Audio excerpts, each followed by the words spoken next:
Hey everyone, how's it going? Today I'm going to be doing a power ranking for all of the main senseis at the end of Cobra Kai Season 5. A few notes before I dive into the list. Number one, I will be considering all of these characters where they are right now at the end of Season 5. That means I will not be considering them over the course of the entire Karate Kid and Cobra Kai saga, nor will I be considering these characters necessarily in their prime. I'm considering them all where they are right now, skill-wise, fighting-wise, where they are right now at the end of Season 5. That also means that I will not be considering Mr. Miyagi on this list because at this time he has unfortunately passed away. If I were doing an all-time list, I would absolutely consider Mr. Miyagi, and he would definitely be my number one.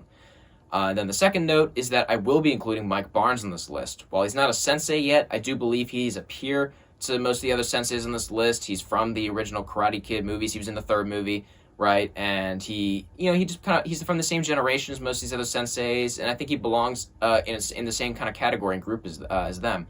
And he's likely going to be a sensei in season 6 and on, so I think he belongs in this list. So without further ado, let's go ahead and dive into the list. Coming in 7th place, I have Sensei Kim. Sensei Kim made her debut this season in Season 5, and she very quickly demonstrated her insane skills in karate. She was able to take on both Tori and Sam simultaneously in the season finale and defeat the two of them. And Tori and Sam, in my opinion at least, are two of the most powerful student fighters in this show. So it was definitely impressive for Kim to take the two of them out simultaneously. However, compared to everyone else on this list, I think Kim is the least skilled. Not that she's not skilled, it's just that everyone else on this list is very experienced and they have insane skills. And on top of that, I do think that there is simply a biological and physical disadvantage here for Kim being the only female on the list. At the end of the day, there's a reason in combat sports why women fight women and men fight men and why we have weight classes. Because at the end of the day, these physical differences make a humongous difference in fights. Weight, height, gender, all these things contribute to, your overall strength and physical abilities in a fight. So at the end of the day, every other sensei and fighter on this list is going to be taller than Sensei Kim, going to be heavier than Sensei Kim, and just naturally be stronger. And that just gives her, a huge disadvantage.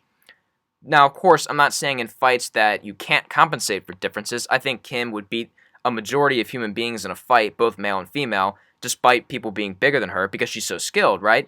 But at the end of the day, not only are the other people on this list physically stronger and bigger than her, they're also just as skilled, if not even more skilled, right? So they don't just have the physical advantage, but they also have the skills to match. So while Kim is very skilled, I do think she does come in last place in 7th.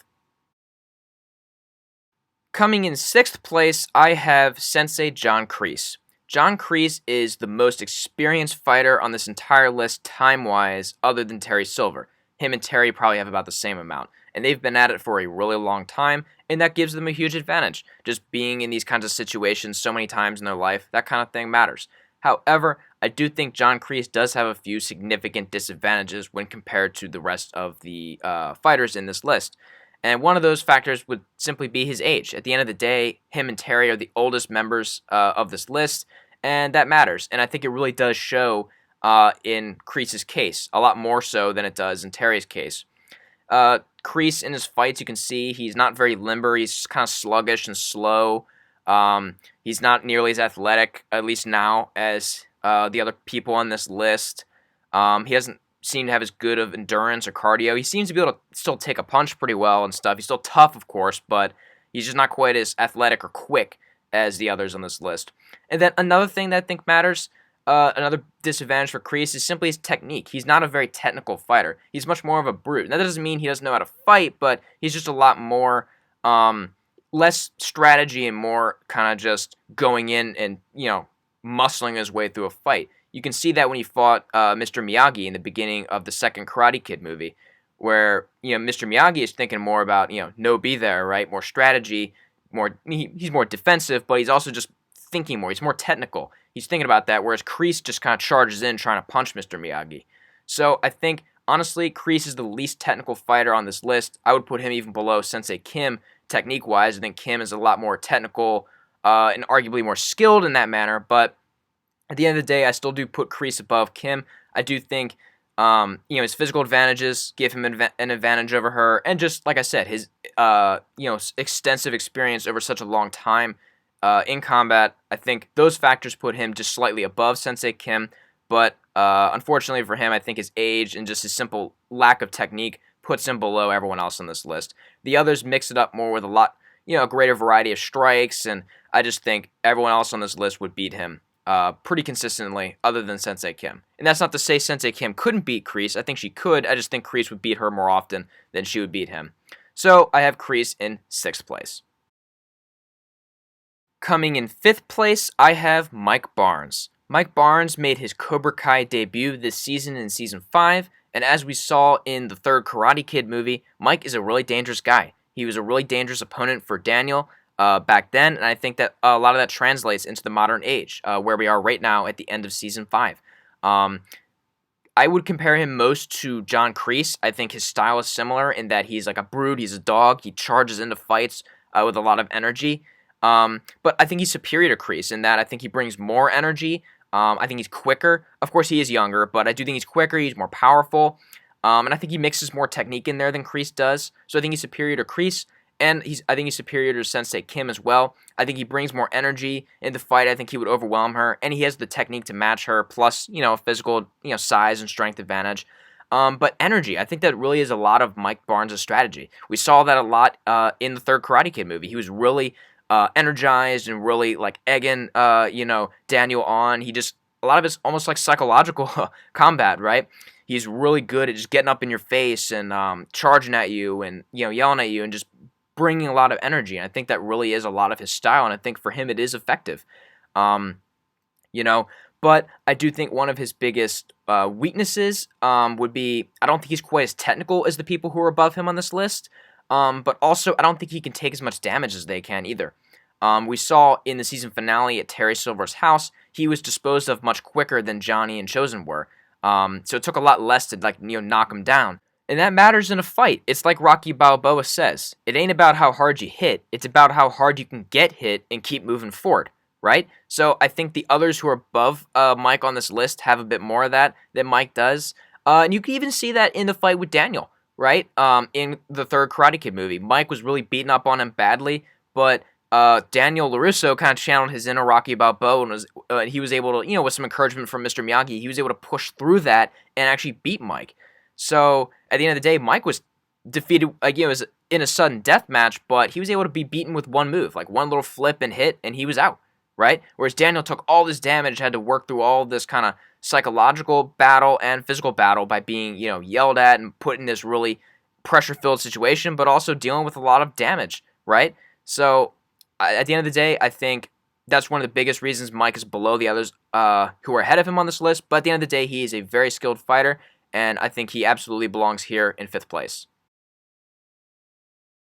Coming in 3rd place, I have a tie between Sensei Johnny and Sensei Daniel. Johnny Lawrence and Daniel LaRusso are the two most classic, most important, greatest characters in the entire Karate Kid and Cobra Kai universe. This entire whole universe has so many characters now, but it centers really in a lot of ways around these two characters. And for a lot of great reasons. They're both really interesting characters, both great characters. But I really do think they are even here. I think they're both insanely skilled fighters. They've been at it a really long time. They've fought a great variety of different people, including fighting each other a bunch of different times. But I really do think they are even. Especially now, because now at this point, they've become friends and they've trained together and taught each other so much and made each other better. In a lot of ways, they've made each other more similar, right? Daniel was always historically more of a defensive fighter, whereas Johnny was more of an offensive fighter, but they've kind of, exchanged information with each other, so to speak. Daniel's taught Johnny a lot of his defensive techniques, and Johnny's taught Daniel a lot of his offensive techniques, and they've both become much more balanced fighters because of it, and better fighters, in my opinion.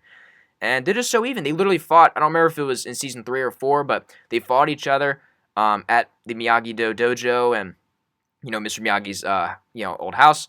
And they literally ended like in a tie because they hit each other at the same time. I think they were just so dead even. I think they have to be in a tie. I really just don't feel like either one of them is above the other. But I do think they are above everyone else I've talked about on this list so far. I think they're more technical and more skilled than everyone else that I've already mentioned. I think they have a greater variety of techniques. I think they're more experienced fighters.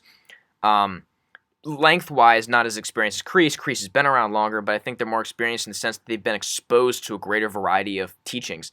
They've adopted, Kreese is more narrow-minded with Cobra Kai, whereas both Johnny and Daniel have been exposed to a lot of different methods and, techniques and stuff like that. So they're more experienced in the sense that they have a lot more tools in their toolkit, right? A lot more weapons to use in a fight than everyone else that I've already mentioned.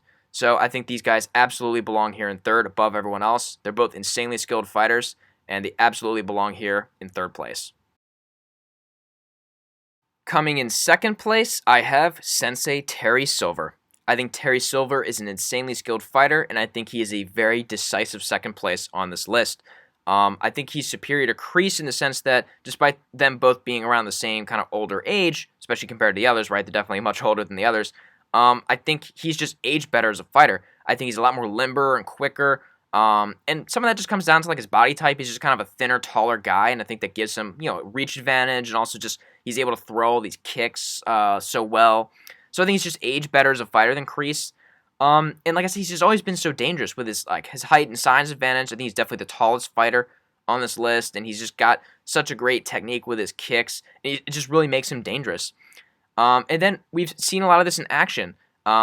He's beaten both Johnny and Daniel in fights. In Season 4, he beat Johnny. I know he jumped him a little bit, but Johnny was given the chance to get back up, and he actually kind of was able to jump Terry back again. And then they kind of squared off, facing each other.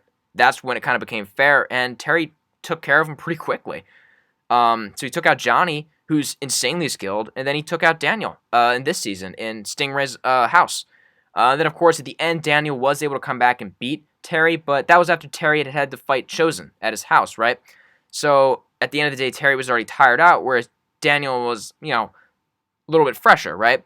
He had still been out and about that day, but I think Daniel had an advantage just being a fresher fighter in that case, right? Not trying to discredit Daniel at all. I think in a future season, if Daniel were to come back and beat Terry again in more equal circumstances, I think I could justify moving Daniel above Terry, but not right now. At this point, I think Terry has shown that he can defeat both Daniel and Johnny Lawrence. So I think that makes him a decisive second place. He's just a really dangerous guy. Like I say, he's just got so many great strikes to throw, a lot of different weapons. He has that little silver bullet secret move, and just a lot of things like that. Just so many dangerous strikes to throw. You never know where he's going to throw. He's really quick, and he throws a lot of unique strikes, and he's a really dangerous opponent. And I think he is a very decisive second, and I really do truthfully believe that he is only second to one on this list. And that one is Chosen. I believe that Chosen is the number one best sensei fighter at the end of Season 5 of Cobra Kai. Chosen, I think, is just the most well-rounded, most technical fighter on this list. At the end of the day, he has the skill to match anybody and defeat everybody. He has a lot of great energy, but more control of his energy. He has energy in a fight like Mike Barnes and John Kreese, but he has a lot more control over it, a lot more patience and balance. But then I think he has kind of the strength to beat someone like Daniel, and more of the patience and know-how to beat someone like Johnny.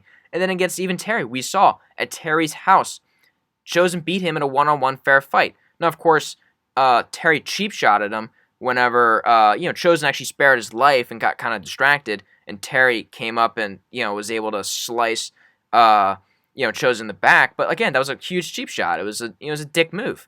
So Terry lost in the fair one-on-one fight, and that was on his own turf.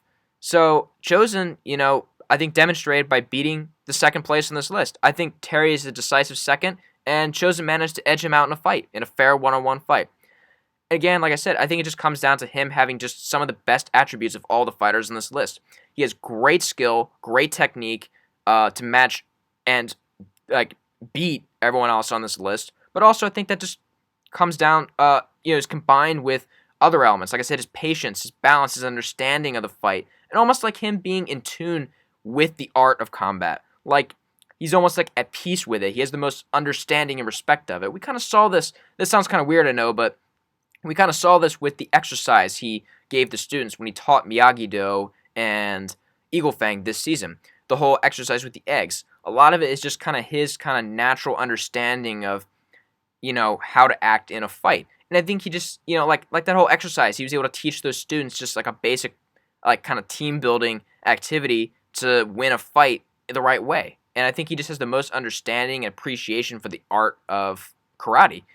And like I said, a lot of that comes down to balance, balancing out the offensive and the energy kind of stuff. Like people like John Kreese and Mike, he has that. I think he has the energy, he has the strength and stuff, but he has it coupled with things like Daniel's defensive moves and the kind of patience and strategy of someone like Mr. Miyagi. So I think he just kind of takes the best attributes of so many of the others and combines it all into one. And I think it just makes him such a well-rounded, great fighter. And again, we have proof of this. He was able to take out 6 senseis at the beginning of the season at Terry's dojo. And he was able to take out Terry himself in a fair fight. And he's been able to compete with so many other great fighters here. And I really do think he is the #1 sensei fighter at the end of Season 5 of Cobra Kai.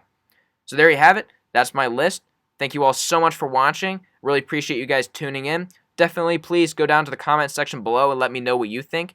Do you agree with my picks? What would you change if you would change something? Let me know. I'd love to hear what you have to say. Just please keep it all respectful. Can't wait to hear from you. Thank you all so much for watching.